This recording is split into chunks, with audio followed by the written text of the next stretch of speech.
Hey, amazing only child mums. I'm for comment, your part time working mum friend who loves Yahweh, family, and fun. Welcome to the family of one where we share joys and adventures of raising an only child. Expect relatable stories, parenting laughs, and faith filled tips. Let's make small family life enjoyable. Woo! Hi, and welcome back. Okay, so today's topic, I wanted to talk about, are you in helper mode still? Because I just realized I'm still, in some areas, being a mother of an only child, I'm still in the helper mode, which clearly, in certain things, I do not need to be stuck in the helper mode. For example, I remember when I think it was when Olivia was 5 years old, her and I went to a garden camp. Now, this camp was an overnight, it was a 2-day camp, and there was one sleepover. And so there were quite a few kids and three adults, including myself. And come to the evening, the kids are they had so many fun activities. Fun, like they are planting, learning about the garden. They had a vegetable garden at the location where we were at. And so the kids were learning about the different vegetables and they picked certain vegetables and they made a salad, and it was just a really fun camp. And then the times they had, it was during the summer. And so then they had this like a water balloon activity where it was just amazing. So during that time, and I was in still helper mode. I was still getting Olivia's clothes ready for her, helping her get dressed. And hello. And I mean, hello. When it came to get dressed in her swimming, gears, she grabbed her clothes, her swim trunks, her swimming togs, and then she was like, I don't need you, Mum. I can do it myself. And I was like, oh, what? You can do it yourself? She goes, oh, yeah, Mum, fine. And she just took off with the other girls because they were going to the changing rooms. And she got dressed in her togs, in her swim gear. And then she came out. And I thought, you can do that on your own? Since when? Since when? Because all this time, I mean, I had been helping you get dressed when it was time for swimming. Prior to that, and other activities. When did that happen? And she just smiled at me. She's like, I can do it myself. And then fast forward to other moments. So once again, you think I would have learnt by now. Like in other moments, for example, after having a shower, I would, yes, give her her towel, get her clothes ready, make sure everything is lovely. And this is just me. I'm still in helper mode. And then I think it was like a few days ago, I wasn't feeling well. And I was like, okay, you just need to do it yourself. And she was like, okay. So, hello. Hello. Now you're either saying, oh my goodness, Foa, come on, my daughter's a lot younger and she can do that herself. Or you might thinking, oh my goodness, I'm in helper mode too. I've been doing a lot of things for my child. Or maybe you're like, I don't know if they can do that. But clearly, my daughter could do this and she was taking advantage of my helper mode, button. So I wanted to talk about that. I'm wondering, as you're listening, as your child is growing up, because I can't talk more than 8 years old because I only have experience from 1 to 8. I notice in different seasons, I'm holding on to the helper modes where she can really do things for herself. Like she can make lunch, she can make her lunches, she can get a snack for herself, she can make toast, even do the laundry because I know I showed her, and she can vacuum. I got her a vacuum which she's able to change the vacuum. We don't have it's a bagless vacuum. So I got it. I took her shopping and I make sure she could. I got to Walmart and I think it was a cheap vacuum, but it was easy enough for her to um, undo the cord, plug it in, vacuum, empty it out, and then start vacuuming. And I recorded that and I put that on YouTube.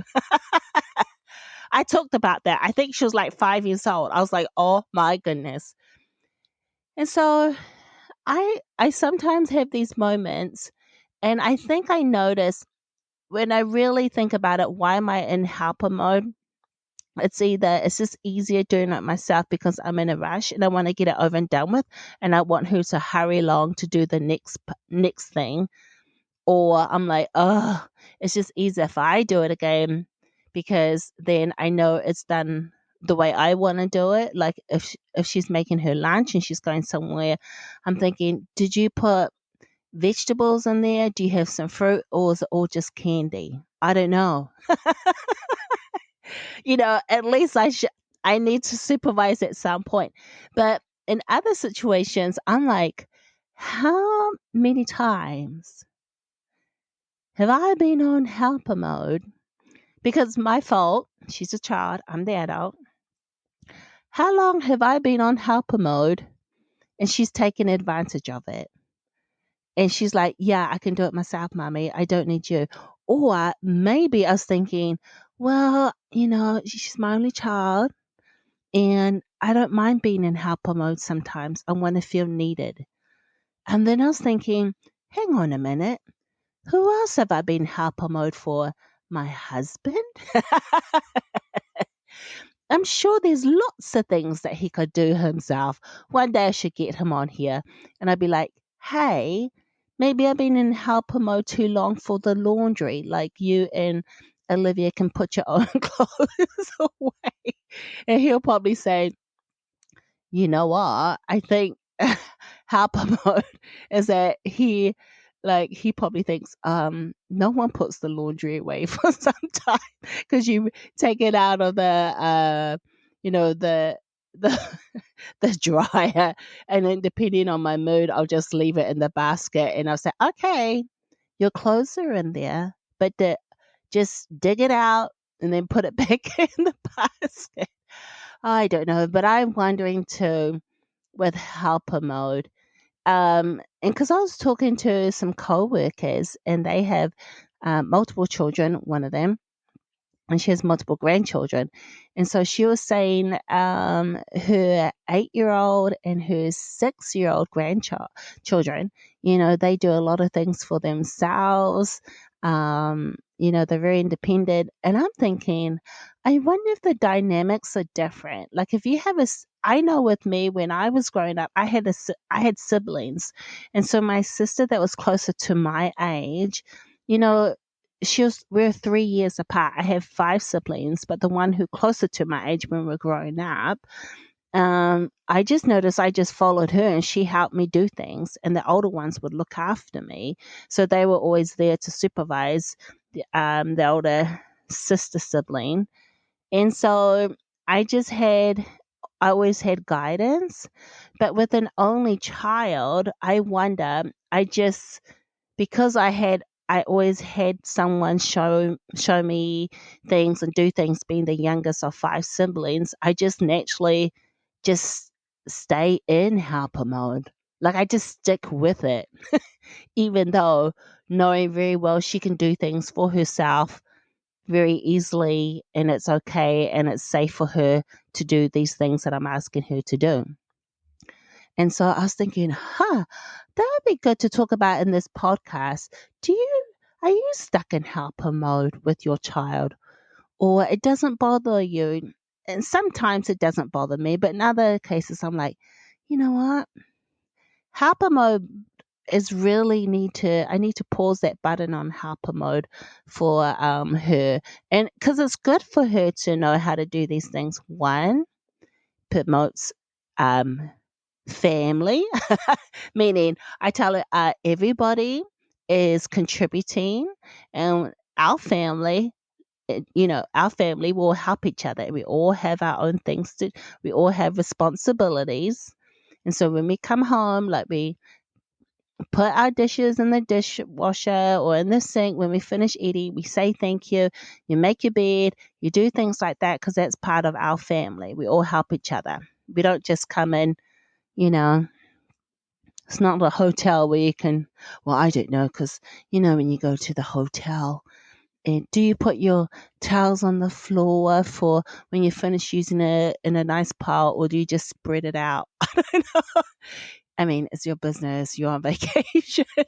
But I'm just saying, yes. So I just started to notice more that I need to be aware of that helper mode, it's a good thing. It's a good character building as well. And then it teaches her to be responsible as well, which is great. Um, and another thing too, I notice as she's growing and getting older, when I created the period book, the mom and daughter icebreaker period book. And that I talked about that in episode 10, season 3. So that wasn't too long ago. Since then, and if you're wondering what period book, well, I wanted to bring up the topic period for her in a gentle way. I had been looking for a book for the longest time, and I say longest, it's been about at least 3 to 5 months. For me, that's long. I've been looking, and I went to different shops, I looked online, and I wanted to create a conversation, like a quick icebreaker. I didn't want to go into detail about sex. I didn't want to go into detail about the body or what's going on in detail. I didn't want to have any certain graphic images. I just wanted to introduce it in a gentle icebreaker way. So I'd been looking, and then I realized, you know what? I'm just going to create a book for her and I to read together, a short book. And ever since then, and she's also, she loves animals, especially horses. And so when I created this book for her, I had put images of things that she was interested in. So as she was reading, visually she'll be engaged and she could relate to what was going on and being said throughout the book.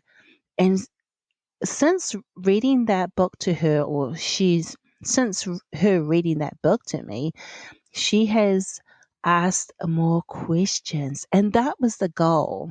I mean, we did talk about the book, we talked about the period, we talked about why do we have periods, but it was her, she's asking more questions about it.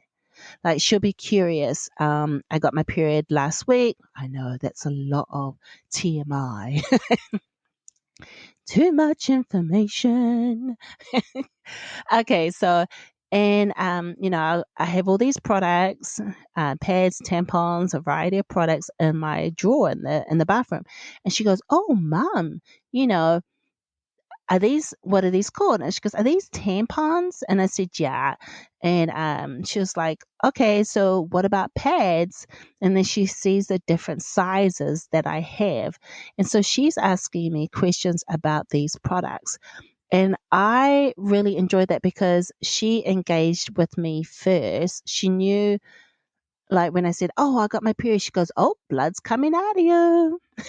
Okay, she didn't say it like that, but she's like, "Oh, yeah, mom. Are you okay? Do you need a nap?" Because, in the book I said, you might need a nap because I could relate to nap, or you might get a sore tummy or a little bit of headache. So she asked me if I was okay. And so that's what I love about it. And then I open up to other questions about, the body. And that was the goal. I want her to and I to have an open conversation. And it's a continue open conversation. And isn't that great when your daughter is coming to you and because look, there's lots of influences out there. There's, you got your friends, they have their friends, and they got the YouTube. And if you're not on YouTube, they got books. Just a lot of things available for them. But for me, I just wanted Olivia to at least consider me to be her number one, her and her father, for to come and ask for these questions, and it to be an open, continued question. I mean, an open conversation.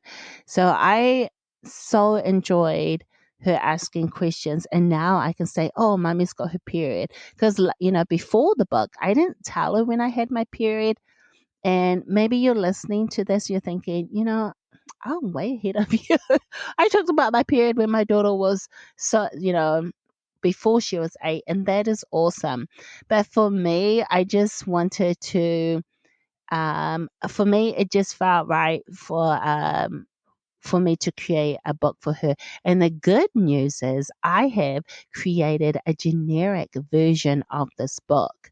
So if you are interested and you're saying, you created a generic version, I would love to see what that looks like. I'm curious. I put my hands up, like, hands up. Yeah, that's me. I will put a link at the bottom, and so you can just answer a few questions and see if this is for you or not. But that would be wonderful. And then, so with other topics as well, I'm going to be writing, since she asks a lot of questions about the body, different parts, why is this, why is that.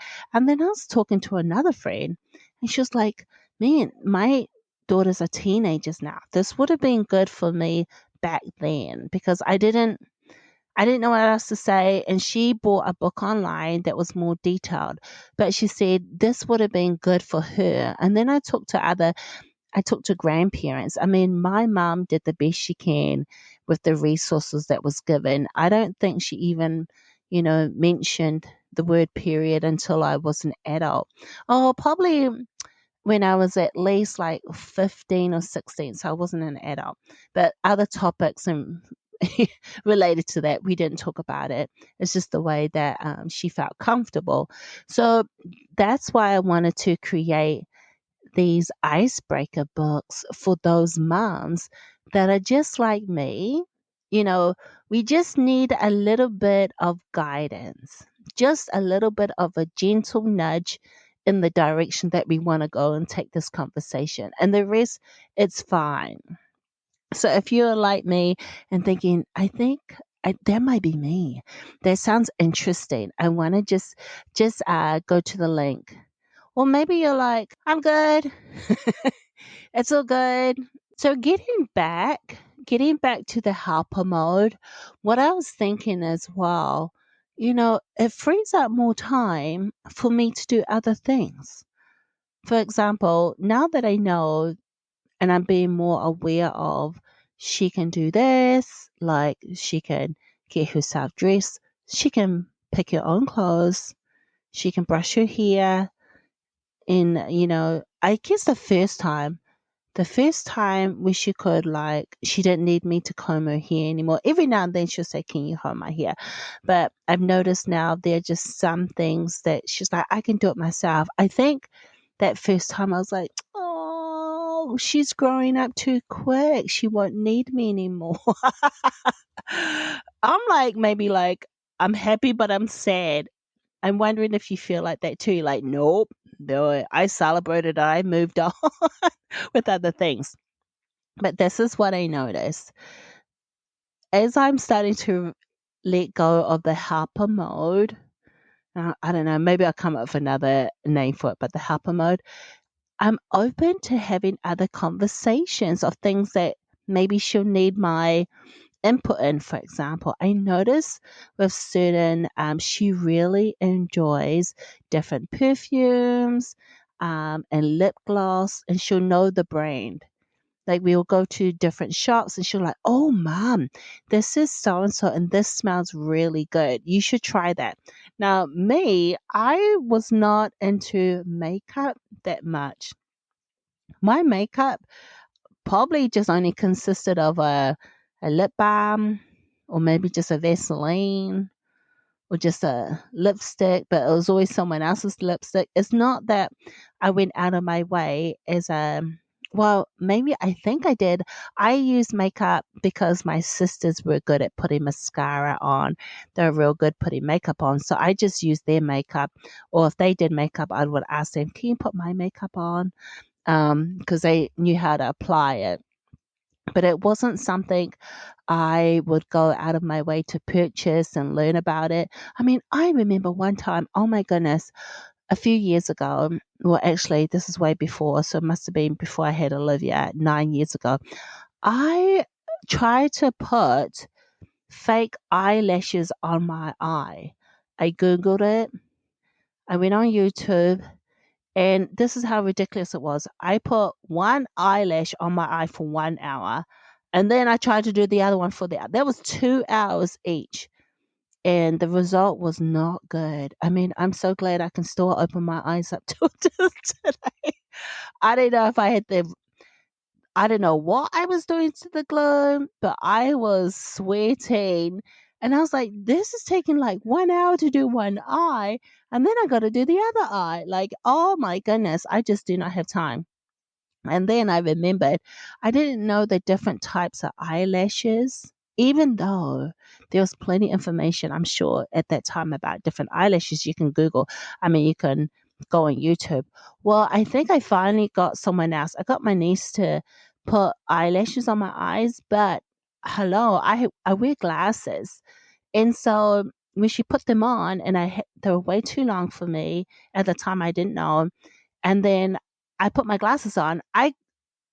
It it touched the lens, and so either I couldn't blink because it's just like, oh my goodness, it's like right up there, or I had to take my glasses off. Well, when I took my glasses off, I couldn't see a thing, but my eyelashes looked really nice.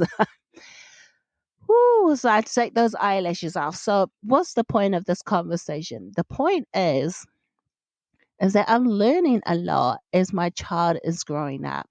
And I hope you are too. And the different seasons and the different conversations and the interests, I'm starting to learn. Okay, so Olivia doesn't put on eyelashes, thank goodness, because that is just not me right now. Learning about different, the perfume brands. I mean, right now we're going through, I don't know what it's called, the different numbers. There's a 48, 68, 75. I mean, I don't know. I just spray it because it's really nice. And then people compliment me and they say, oh, you smell nice. And I think, thank you. But my daughter pricks the perfumes because she has a good sense for makeup and smells, or she'll show me, Mom, this lip gloss is really nice. I'm like, oh, this is really nice. And the color or the blush. I mean, hello, I feel like I'm a teenager again. And I wonder, with your child being of this age, and there's things that you didn't do, but your child is teaching you things. She teaches me a lot about the just different brands, honestly, and it's hilarious. So I love it. So we buy it, we share it, and I just think it's so funny. So I hope that encourages you with three things. One, you are still learning about your child and the different seasons and have fun with it. Two, if you're still in helper mode and you want to say, and you're thinking, you know what, I think my child is able to do this, that I don't need to be in helper mode. I don't need to be stuck in there. How about have a go at it? Let them do it, depending on what it is, and it's safe. Like, yeah, they can do that by themselves with success. And, you give them the time that they need. Wonderful. And then three, with the book, with my, if you're interested and you want to know more about the generic period book, I'm going to call them mom and daughter icebreakers. Once again, go to the link and check it out, fill out the questions. And so I just want to say, you are doing the best you can with the time that's given, with the resources you have. I tell you what, I told myself that with someone else today as well. I said, look, I am doing the best I can, because when I think about my parents, and even though I had siblings, I had to remind myself they did the best they could with the resources they had in the community that they were in. with, what was going on. So are you. It's a lot and depending on what season you are, you could be in the toddler season or the teenage, or you're just like me. I don't even know what the 8-year old are they're not really tweens, are they? I don't know. But maybe you've had a lot of sleep, maybe you have had none today. But I just want to say thank you very much for listening. I mean, I appreciate it. So I just want to give a shout out to my listeners who are listening to the last episode. Thank you so much for supporting my channel, the Family of One podcast, to my listener in Connecticut and Watago. And my listener in Maldives and Male Male, I just want to say thank you so much. I'll give a shout out to you too for listening to the last episode, and also to the other listeners. If you're listening after I record this, thank you so much. And so if you were wanting to send me an email, please send an email at joyfulgathers@hotmail.com. That's joyfulgathers@hotmail.com. And I would love to reply back, or you can just send me a text through this, the BuzzFeed fan mail. Just send me a text. Thank you again. You are amazing, and you're doing the best you can with the time that's given, with the resources you have. Take care. This is for your friend, and I'll meet you in the next episode. Bye.